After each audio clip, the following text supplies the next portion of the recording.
Are you tired of your old lazy Susan that requires manual effort to rotate your favourite dishes around the table? No, neither am I. But I did want something to help me show off the projects I'm making just a little bit better. So today we're making the laziest lazy Susan in the world.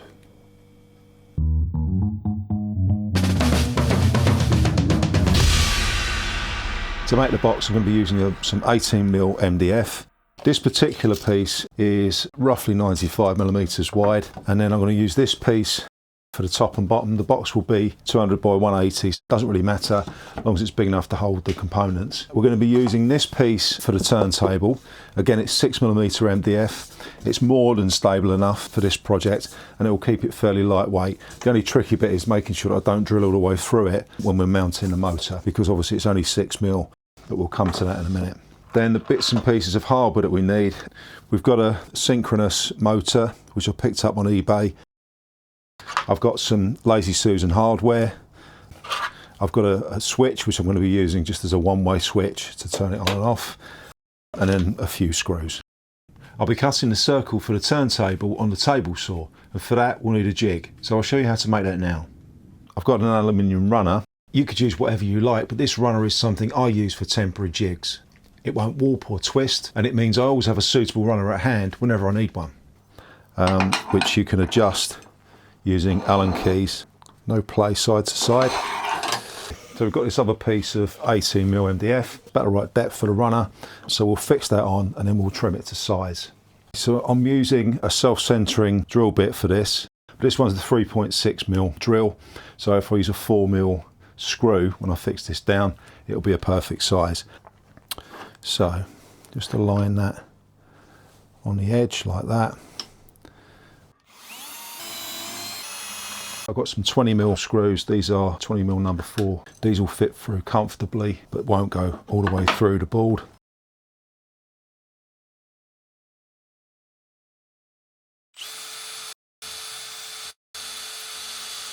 Flip this over.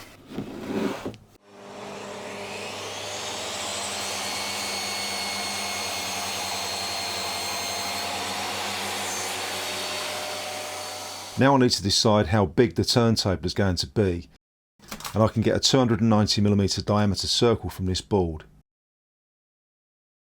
So marking the centre point at 145mm on the sled, I'll extend that line down, then measure to 145mm again to find the point for the pivot pin, which I'll punch to mark it ready for drilling. After squaring up the turntable board, I'll find the centre by drawing the diagonals. I have some 3mm aluminium rod left over from my corner cupboard build. I'll link to that here and in the description in case you haven't seen it. This will be perfect for the pivot pin. I've set up a 3mm drill to make the mounting hole in the jig. Now we're ready to cut the circle. As you can see, the board will revolve freely. I'm going to start cutting off the 4 corners.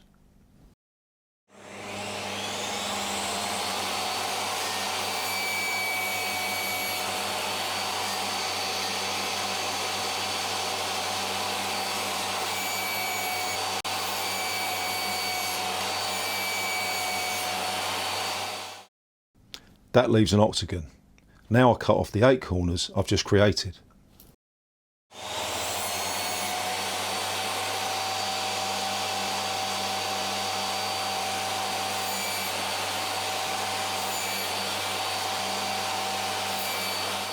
So you can see already we're nearly getting there with a circle, but you probably saw a few bits of start like that, a few bits of disappearing down the throat plate. So I'm just going to swap the throat plate out for a zero clearance one.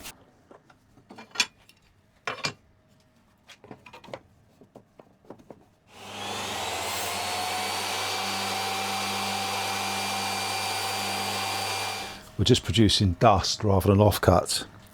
So what we can do now is we'll start the blade up and we'll go into about there and then start cutting it off and turn it while it's in that position, and that will shave off all of the bits and make it into a circle.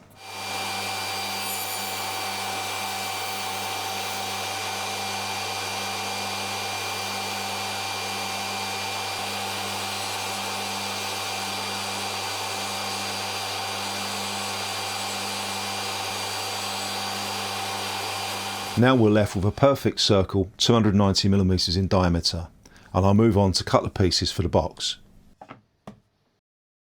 So we've got our piece of MDF here. Now to cut it the size we need 2 pieces at 200.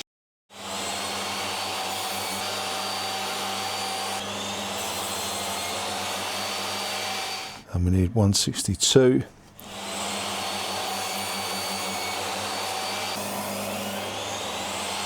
So we've got our 4 side pieces cut. I'm just going to butt joint and screw these together because I can, and that will be plenty strong enough for this.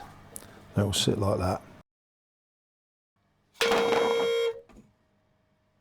So first thing to do, I'm just going to use that as a guide so I don't drill in the wrong place. Just hold that roughly on there. Just mark that both ends.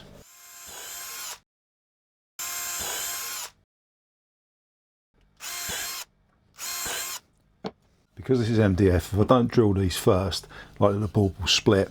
So I'm just going to hold these in place. Just mark that end.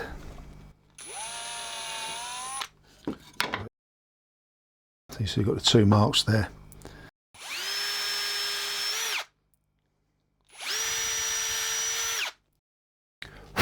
Drill down, and then when we screw that together, this won't split.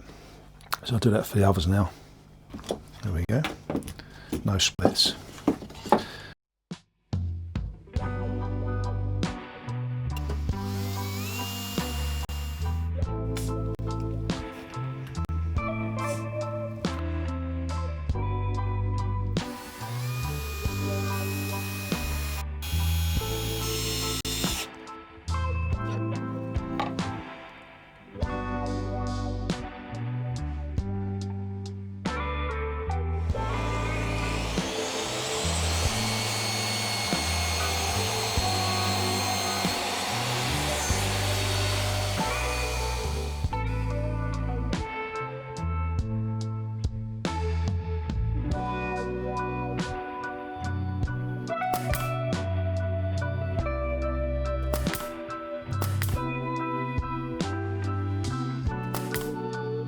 Next, find the centre for the top of the box and mark the position.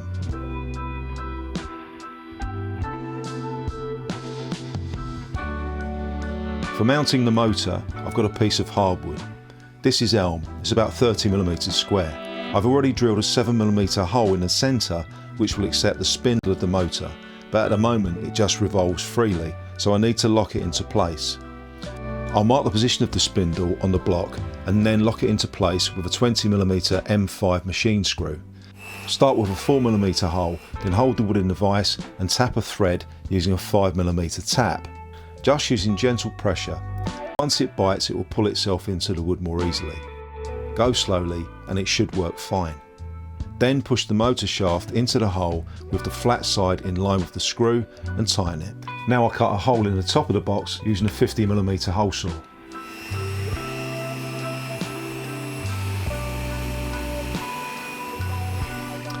I've chiselled out a shallow recess in the middle of the turntable to accept the wooden mounting block.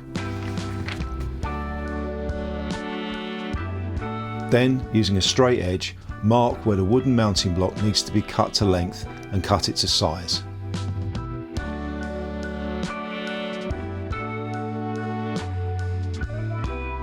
I'll fix this down with some hot glue for now to make sure it all goes together properly, but I'll redo these glue ups later with some epoxy once I've tested it all.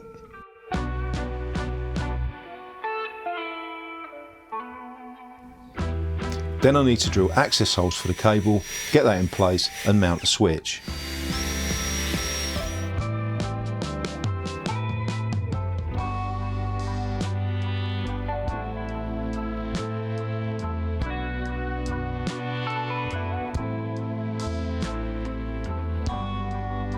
After it's assembled, I painted the turntable with some matte black paint and we're ready to go. And here is the electric Lazy Susan in action. Here's a link to the corner cupboard video I mentioned earlier. Now, where did I put those pistachios?